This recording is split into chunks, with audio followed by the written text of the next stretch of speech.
स्वागत है आप लोगों को अपने यूट्यूब चैनल अर्चना ऑनलाइन क्लासेस में। सो फ्रेंड्स, आज हम लोग सीडीपी के बुद्धि उसमें जाना बाल विकास की अवस्थाएं आप जानेंगे बुद्धि के बारे में। बुद्धि आखिर क्या होता है, ठीक है।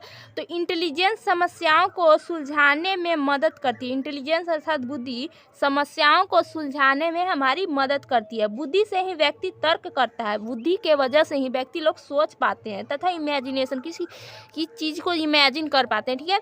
इंटेलिजेंस एक यूनिट एक मल्टी डिमेंशनल है, ठीक है, और कठिन योग्यताओं एक सेट होती है, ठीक है।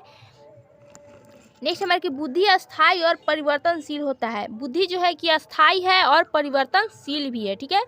नेक्स्ट है कि बुद्धि अनुकूलन स्थापित करने में हेल्प करती है। बुद्धि जो होती है हमें कहीं पे भी अनुकूलन को स्थापित करने में मदद करती है। बुद्धि नहीं होगा तो कहीं पे जाइएगा आप अनुकूलन अर्थात वहाँ पे स्थापित नहीं हो पाएगा, ठीक है।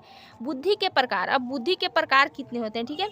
तो बुद्धि के प्रकार जानेंगे हम लोग। तो बुद्धि देखिए थार्नेडाइट के अनुसार बुद्धि के 3 प्रकार होते हैं। क्या होते हैं? बुद्धि के 3 प्रकार होते हैं। पहला है कि मूर्त बुद्धि से अभिप्राय जो चीज़ें हमारे सामने होती है मूर्त का मतलब प्रत्यक्ष जिन चीज़ों को देखकर हम कार्य करते हैं मूर्त बुद्धि के अंतर्गत आती है, ठीक है। मूर्त बुद्धि से अभिप्राय है जो चीज़ें हमारे सामने हो तथा जिसे देखकर हम कार्य करते हैं मूर्त बुद्धि का अंतर्गत आते हैं, ठीक है। मैकेनिक कारीगर मूर्त बुद्धि के उदाहरण है। मैकेनिक और कारीगर जो है फ्रेंड्स वो मूर्त बुद्धि के उदाहरण है, ठीक है। अब आते हैं अमूर्त बुद्धि पर। मैकेनिक कारीगर क्या करते हैं? वो चीज़ों को देखते हैं तब उसके विषय में सोचते हैं क्योंकि उनके सामने सब प्रत्यक्ष रूप से रहते हैं, ठीक है। अमूर्त बुद्धि आते हैं हम जो बुद्धि हमें दिखाई नहीं देती, जो भावनाओं और विचारों से संबंधित होती है। कवि, डॉक्टर, चित्रकार अमूर्त बुद्धि के उदाहरण है, ठीक है।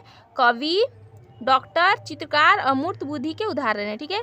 अब आते हैं हम लोग अमूर्त मतलब होते हैं जो हमें दिखाई नहीं देते हैं फिर भी उसके बारे में हम लोग करते हैं। जैसे कवि हो गया, दिखाई थोड़ी ना उसे कविता देता है फिर भी वो कविता रचता है।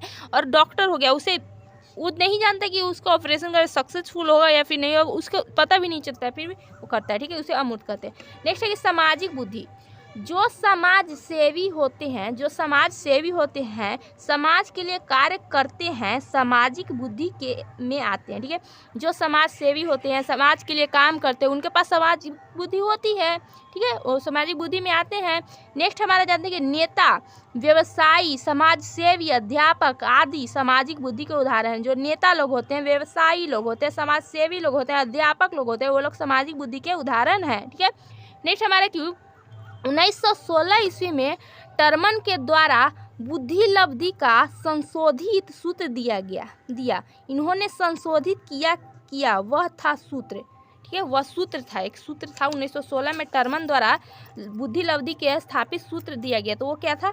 मानसिक आयु बटे वास्तविक आयु गुने 100। क्या था? मानसिक आयु बटे वास्तविक आयु गुने 100, ठीक है। इसके साथ हमने बुद्धि के बारे में जाना कि बुद्धि कितने प्रकार के होते हैं। तो पहला होता है कि मूर्त बुद्धि, दूसरा होता है अमूर्त बुद्धि, तीसरा होता है सामाजिक बुद्धि, चौथा हमारा 3 ही बुद्धि होते हैं, मूर्त, अमूर्त और सामाजिक बुद्धि, ठीक है। और इसमें टर्मन द्वारा 1916 में दिया गया था मानसिक आयु बटे वार्षिक आयु गुने 100। Thanks for watching my video. Bye bye. मिलते हैं नेक्स्ट वीडियो में नेक्स्ट टॉपिक के साथ। Bye bye.